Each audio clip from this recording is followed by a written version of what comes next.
like many good stories, this one begins on a clear, crisp summer day. I was 4 years old and mighty, walking back from the market with my grandpa and grandma carrying groceries. Now, my grandpa, a strong man, was carrying this giant green watermelon in his hands. And because I was 4 and mighty, I wanted to carry it too. So I asked my grandpa, Grandpa, can I carry that watermelon for you?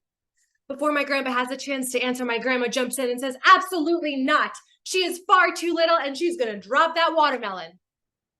My grandpa, ignoring my grandma's pleas, bends down to eye level, hands me this giant fruit, and I am on my way. I am on top of the world, this 4-year-old mighty girl lugging this giant fruit, which is bigger than I am, down the dusty path. I take a few steps, great. I take a few steps, I am feeling awesome, until everything changes. Whoosh, the watermelon slips through my tiny hands and drops, shattering into a million pieces. I am devastated. My grandma jumps in and said, see, I told you so. We never should have let her carry that watermelon. I knew you were going to drop it. My grandpa, ignoring what my grandma says, bends down to me at eye level, his eyes twinkling a hint of a smile on his face, and says, well, at least now, Katya, we don't have to cut it.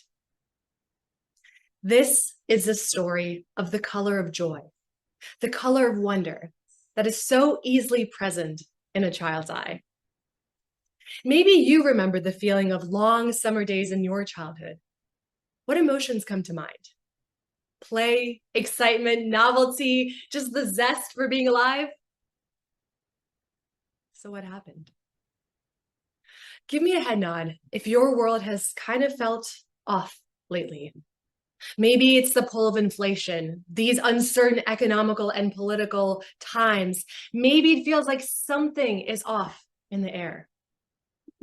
You see, as adults, things can often feel heavy. We've got jobs or stressing about losing them. We've got taxes. We've got responsibilities. Because of all this, we adults lose touch with the present moment. But what if we could reclaim that sense of wonder and curiosity?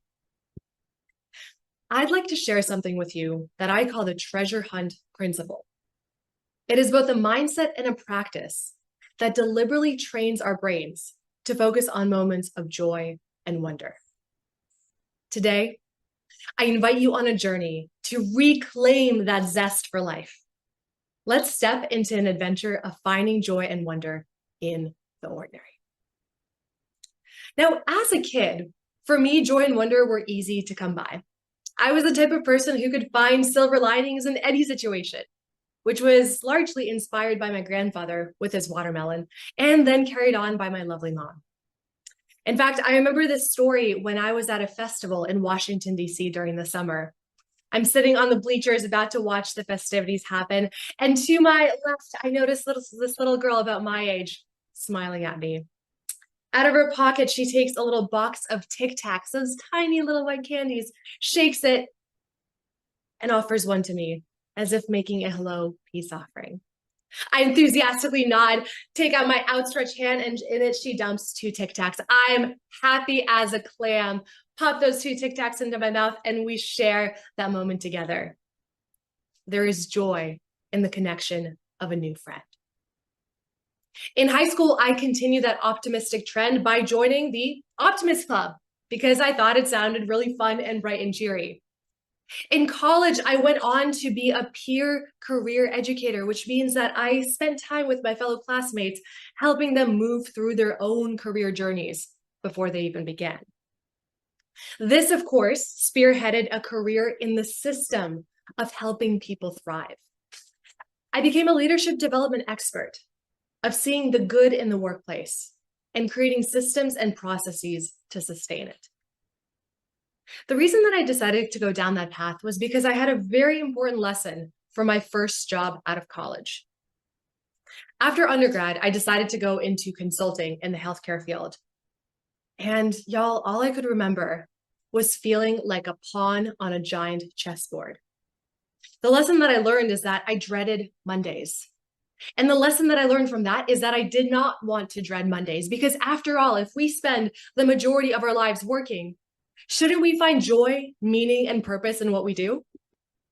I surely think so, and I reckon you'd agree. So now, as a leadership development expert, speaker, and coach, I get to identify what it is that makes people's eyes shine and reflect it right back to them. I help them rediscover their own effervescence. But it wasn't always this way. See, I was born in Uzbekistan, at that time a developing country. To this day, it might be still, where there was experiencing the fallout of the fall of the Soviet Union. There was that political turmoil, the economic turmoil. There was not enough food. In fact, I remember standing in line for food, for bread with my mother. 1 million people seemingly stretched out in front of us, 1 million people behind us. My mom, being the optimist that she is, bent down to me at eye level, eyes sparkling, and said, "Don't worry, Katya, we'll get to the front soon." And luckily, we did get to the front. In fact, we were the lucky ones, because a few years later, we ended up winning the green card visa lottery. This was a program sponsored by the United States to have immigrants come to the States to build a better life. When we moved to America, we knew not a lick of English, only the words please and thank you, which were the exact words that I used with my new friend when she gave me the Tic Tacs. In the United States, life bloomed for us after a few speed bumps. Carrying the immigrant daughter's dream on one shoulder and the American dream on the other shoulder, I dived into working hard in school, college, and grad school. Through grit and perfectionism, I found myself at the top of the class. My career blossomed too. I went into consulting, then higher education, then people operations, then learning and development, constructing systems and programs for global employees at large tech companies to help them show up as their best selves at work. One of my most favorite ventures was being a corporate facilitator for over 6,000 people, leading 600 leadership development workshops for folks at places like Google, Netflix, Dropbox, and every shade of company in between, all the way down to nonprofits. I worked with executives, managers, and individuals to help them thrive at work. I finally felt like I made it with the American dream. And then came 2020. The roaring 20s came crashing through our doors, changing our lives as we knew it. The world shut down. Think about where you were on that day, the day the lockdowns were announced. Did you, like me, optimistically think, oh, this will all just blow over in a week?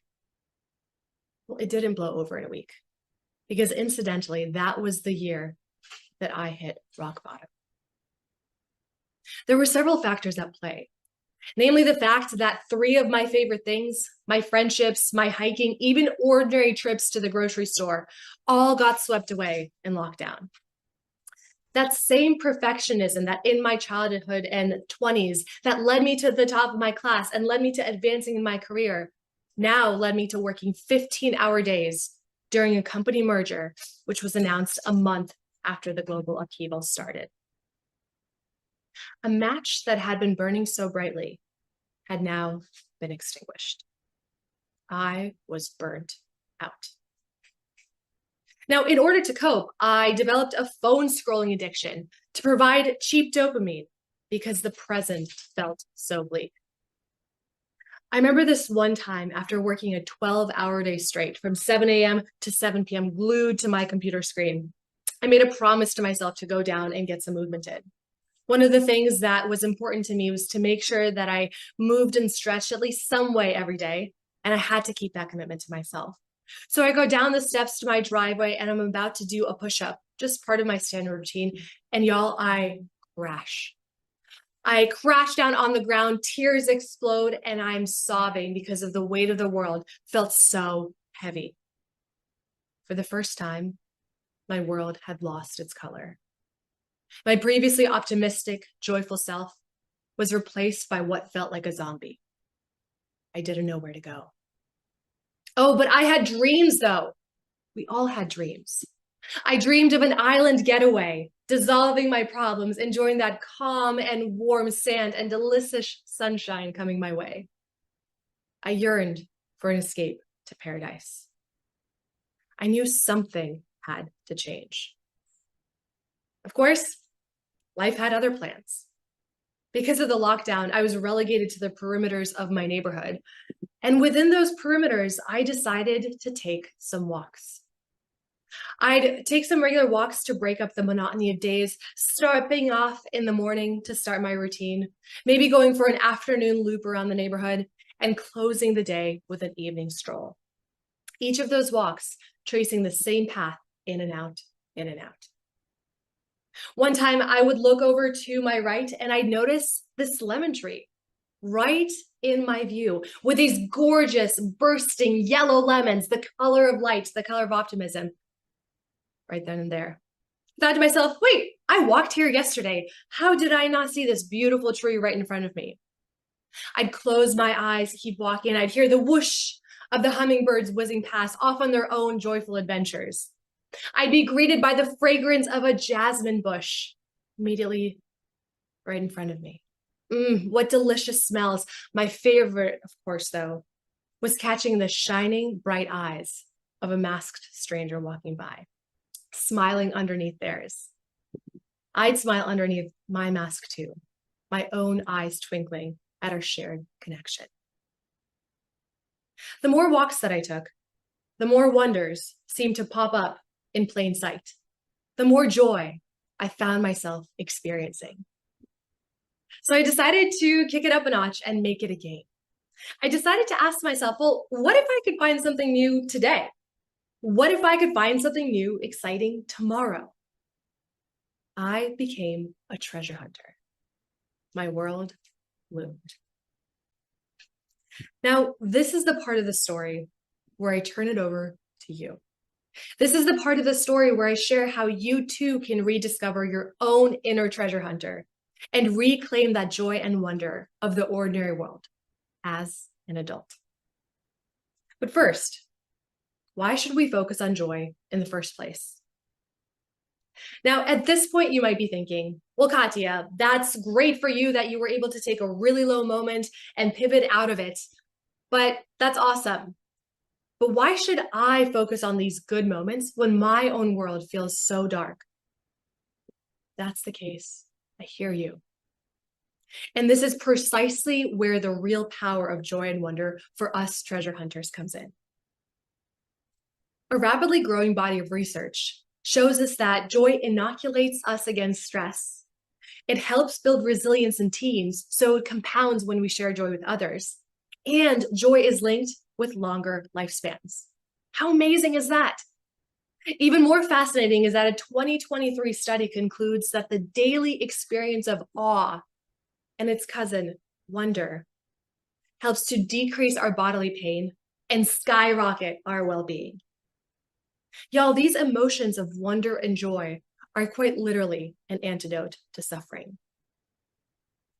Now imagine if we made joy and wonder a daily habit. Remember that the treasure hunt principle is both a mindset and a practice. So I'm going to share with you what that mindset and what that practice, these 3 ways to see and feel the world through new eyes looks like, and ways to do it consistently. But first, I'd like to share a word of caution. Many speakers and coaches advise to look on the bright side or to find the silver linings in the dark. And while that's decent advice, it's not fully authentic. Imagine this. You've just gone through a pretty dark period yourself, a darker chapter of life, and you decide to open up about it to a friend. So you vent to them, they listen, they nod, and at the end they say, well, at least you're not dead.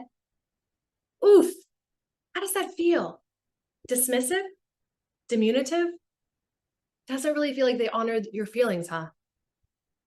This is the danger of toxic positivity. Toxic positivity is when we ignore all the painful and ugly and heavy things and say, oh, you're sad? Well, have you just tried being happy and grateful? That doesn't land quite right, does it? I know it doesn't for me. But the good news is that as treasure hunters, we actually embrace the paradox of life. We embrace a yes and perspective.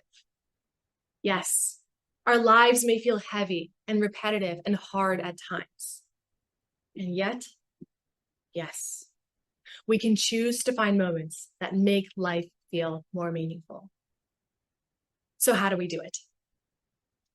Well, let's start with the mindset first. The mindset is one way for us to assume our way into being treasure hunters. Let me share with you what I mean. Consider this.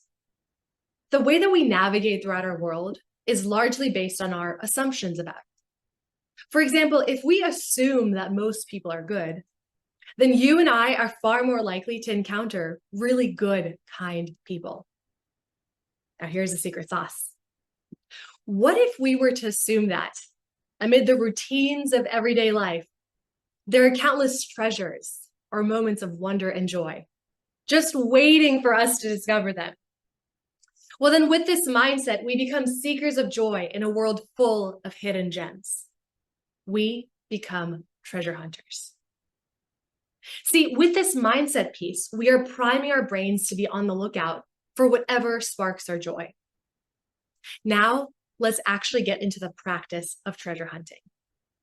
I'll share with you 3 steps to do so. Gamifying joy, capturing it, and keeping it going when the going gets tough. When we think about gamifying joy, I'd like for you to imagine yourself as a kid. As a kid, we made up and played lots of games: tag, hopscotch, hide and seek. And they were pretty simple games, right? And when you think back to your own childhood, when you played these games, what did you feel? Perhaps it was a sense of novelty, a sense of wonder, a sense of joy. Yes, all of these emotions that we as adults try to find in our daily lives, and ones that research tells us are good for us. Being treasure hunters allows us to reignite that playful presence that many of us had as kids.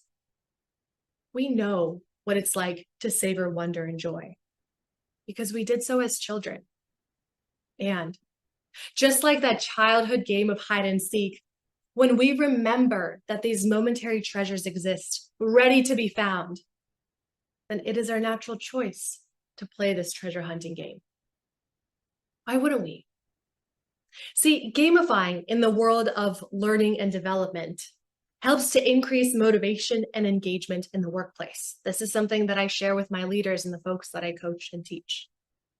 And if our goal is to feel more present as adults, if our goal is to feel more excited, more zestful about life, then we can make treasure hunting a game too. The way we do so, we ask ourselves just one question every single day. The question is, what new wonder or treasure can I find today? See, the core magic in all this is that we humans have the power to train our brains to focus on what matters to us. We find what we look for, and that's called selective attention. So why not allow ourselves to deliberately notice the very things that make us happier and live longer? Starting today, give yourself the permission, the ease, to focus on just one small, ordinary thing every day and fully take it in. What's curious or joyful or wonderful to you about it? Please note that these things are ideally small and ordinary. A delightfully crunchy leaf, the experience of really savoring your morning cup of coffee, or admiring the way the light hits your lover's eyes, as if doing it for the first time. By noticing these moments, we don't have to move to a tropical island. We don't have to escape to paradise. We can do it from the daily experience of everyday life. In this way, we are coming back to our childhood selves. Now, if you do step 1 of noticing just one tiny, ordinary thing every day, then you're already a treasure hunter. High five, well done. But what if you'd like to expand the practice? Well, this is where we talk about capturing joy. This is behavior number 2. And capturing joy is important because we're consistently signaling to the brain that what we tune our attention to should ideally stick around. We pay attention to joy, we feel more joy. Now, here's why this is important. We as humans have something called the negativity bias. And the negativity bias posits that we are far more likely to pay attention to and remember some of the more negative experience in our lives. That's why particularly hurtful comments from a classmate, from a teacher, a professor, an early manager, all of those things stick with us. But what if we could train our brains to retain the goodness of life instead of the darkness of life? Well, this is where capturing our joy really matters. When we capture our joy, we should ideally capture it in a way that feels good for us. We're taking note of these joys and adding them consistently to our treasure chests. I'd like to share with you 3 ways to do so. The first is to, let's say you're out on a walk and you notice something really delightful, you decide to capture it. You would simply take out your phone, start a notes app in your phone that says My Joy List, and write it down there. Boom, you've captured a joy, you've added an item to your treasure chest. Well done. Idea number 2 is maybe you have a whole busy day and you want to really establish a practice of writing down your joys physically. Perhaps you have a joy notebook that you return to at the end of every day or the end of every week. That's great. But let's say you have none of those things accessible. You don't want to write it down. You just want to think about it to feel it. This is where I want to share with you the practice of habit stacking. We're borrowing this from the field of behavioral science, namely the author James Clear, who writes on how to build sustainable habits. What habit stacking entails is selecting one new habit that you want to adopt, such as capturing joys every day, and stacking it onto an existing habit, something that you already do every day. Now, I'm going to make a guess that every one of us here brushes their teeth every day, hopefully twice a day. So on that nightly brushing, when you have those 2 delightful minutes to get all the nooks and crannies of your mouth clean, this is where you can ask yourself this one question. What's one good thing that happened to me today? What's another? And another. In those 2 minutes, we can use the time and space to reflect back on our collected wonders and joys throughout that day.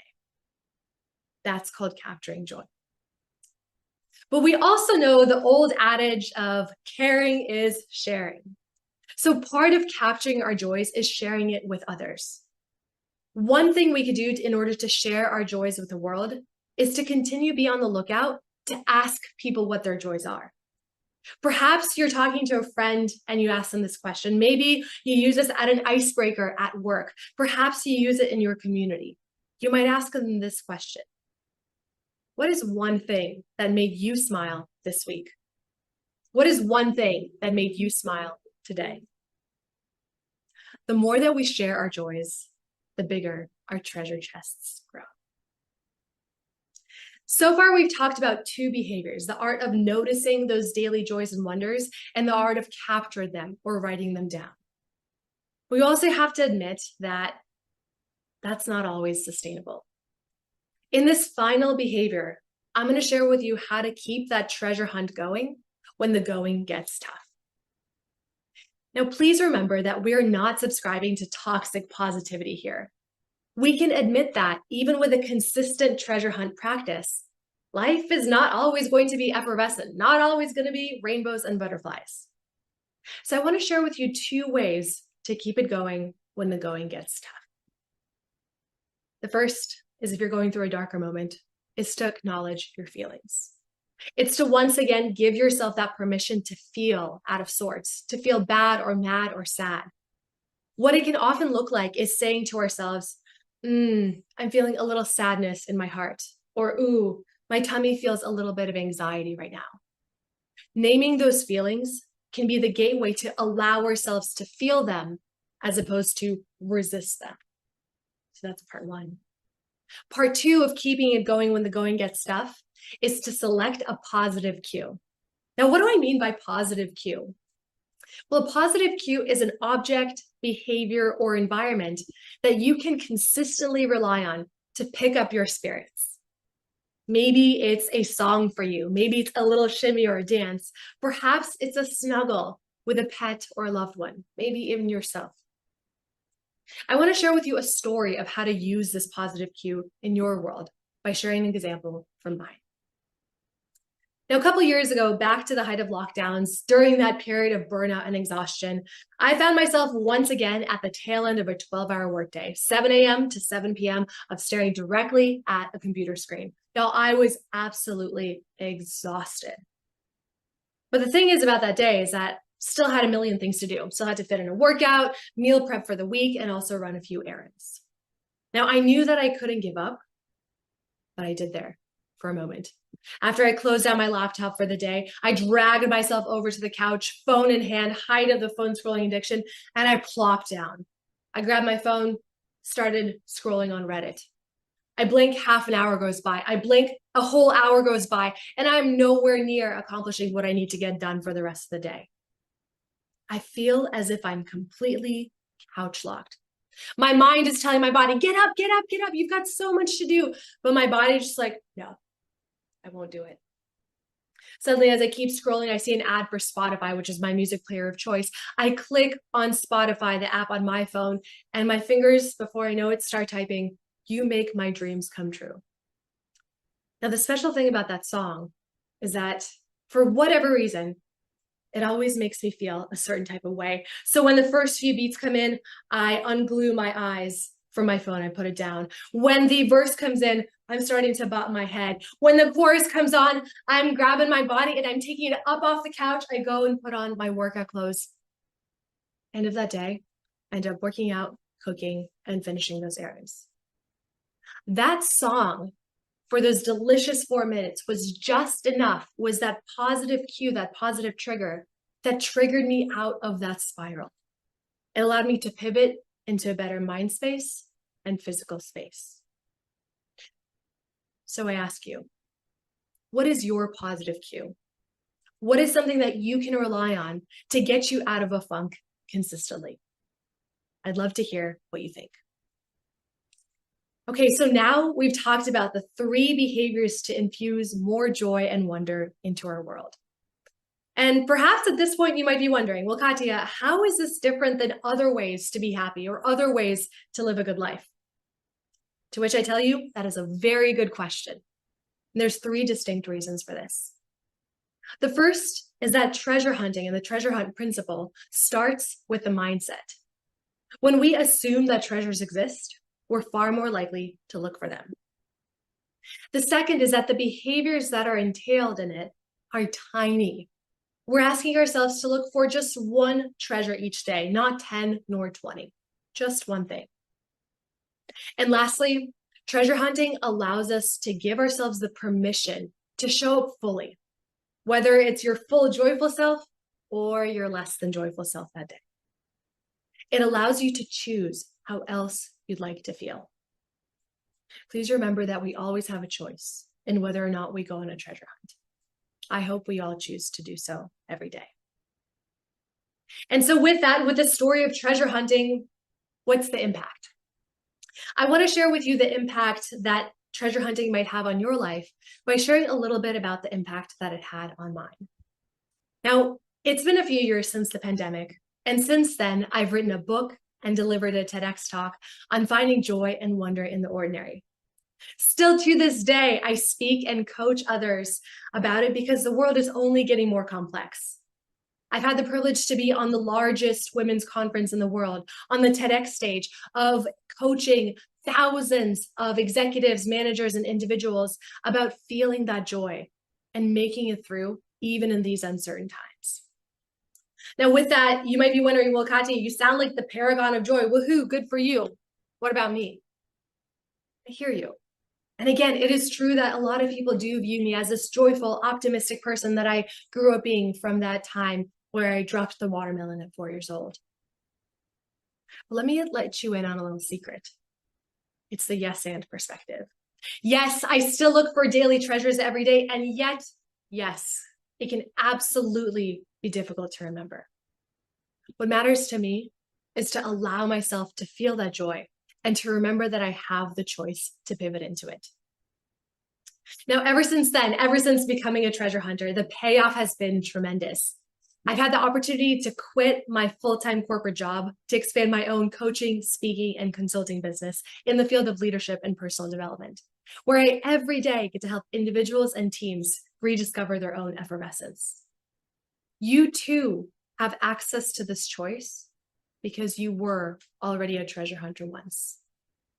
It's all about remembering to access our inner childhood skill for wonder and joy. I hope we can do this together. And this is exactly where I want to take this treasure hunting movement and spread its impact to you.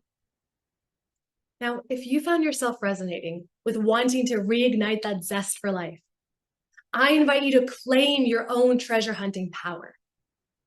Starting today, maybe right after this talk, look around your environment and simply observe one thing that makes you smile, or one thing that brings you a sense of wonder. Grab your phone and start a note called My Joy List and jot it down there. You did it. Great job. You've got your treasure hunting hat on and you are on your way.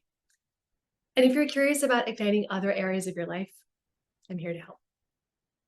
As a professional certified coach, I work with thoughtful, ambitious high achievers in their transitional or uncertain seasons.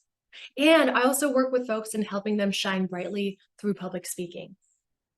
Clients tend to leave showing up more confidently and more vibrantly to themselves and to others.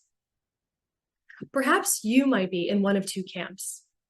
Maybe you're feeling that tug of uncertainty or going through your own transition in this volatile world.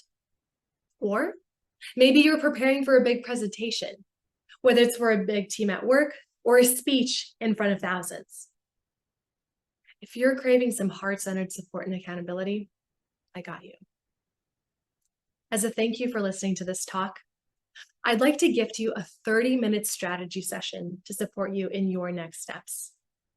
Now, many coaches out there offer something similar, but as a certified holistic coach with a master's in organizational development who's worked with over 6,000 leaders, my superpower is helping my clients to bridge the gap between insight and action. It's helping folks acknowledge that something needs to change and then actually doing something about it, bridging that gap between knowing and doing. Now, you too might know that something needs to change. Let's do something about it together. You might be wondering, well, Katya, why are you offering this for free? Well, see, my life's mission is to create a more joyful world by amplifying the flourishing of the people in it. To take that effervescence that exists in each of us and not only remind ourselves that it's there, but to then construct sustainable habit systems to actually enact it day in and day out. Now, there's truly no commitment here, but in 30 minutes or less, I can promise you that you're going to leave with a deeper understanding of where you are now and where you'd like to go. You'll also leave with a clear step on bridging that gap between insight and action. I'm here for you. You're welcome to book that if that sounds interesting to you at katyadavydova.com. It's my first and last name.com, katyadavydova.com. If you'd like to find me on LinkedIn, feel free to grab some time there as well. katyadavydova.com. I hope you take me up on it. Truly, my joy, my mission in life is to help people thrive in life and at work. Now, friend, before we go, I leave you here with one final quote as I send you off on your own treasure hunting journey. It's a quote by botanist and author Robin Wall Kimmerer that helps me, and I hope can help you, to remember to be a treasure hunter, even on the heaviest of days.